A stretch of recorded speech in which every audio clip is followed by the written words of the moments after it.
Hello, I'm Laurence Russell from Satellite Evolution Group here at Asia Tech Singapore with David Gelerman from SpaceBridge. David, how's the show going? It's a great show. It's nice to be back in this part of the world and meet our old friends and customers and partners whom we were not be able to see for several years, 2 years to be more precise. And unfortunately, there are still some countries are shut down, like China, like Hong Kong, and very few people came because of restrictions and quarantine after travel. I hope next year it would be even more successful.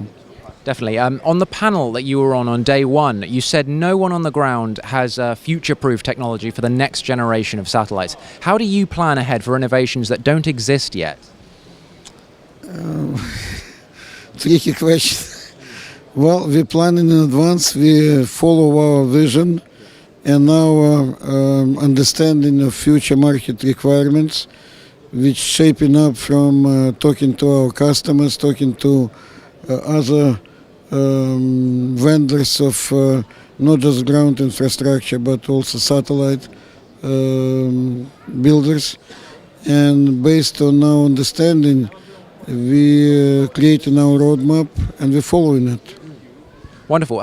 You said that there's more interoperable open standards now. It's beginning to be enforced across the industry. How do we accelerate that kind of cooperation? Okay, there are standards and there are standards. There are specific standards and there are generic standards. Everybody now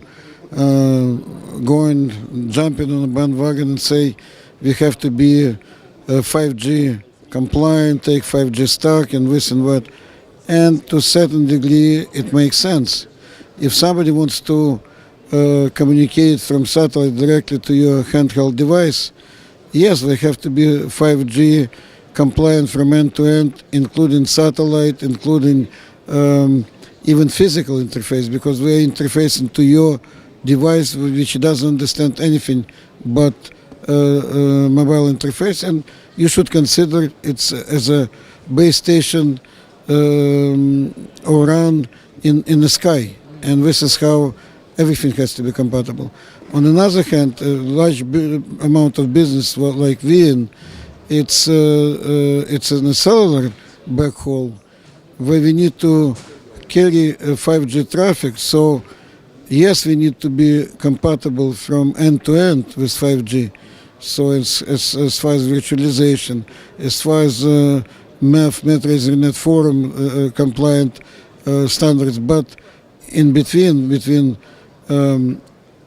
terminal what we produce and satellite and hub what we produce, we have to be compliant to different standards. For instance, satellites, if it's smart satellite today, it's not designed for 5G waveforms.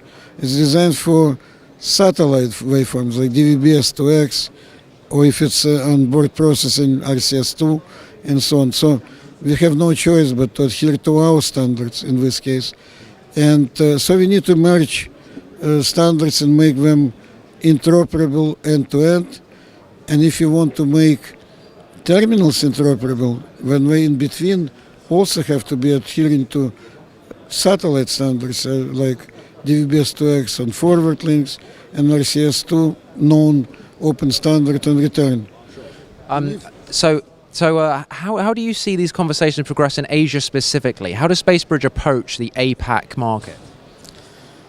We're doing what we're doing all the time and what we're doing best. We're serving our customers the best way we can, and they appreciate the value proposition and quality of our products. We just being here in Singapore, we just closed 2 big deals and over $10 million, and now we need to execute them.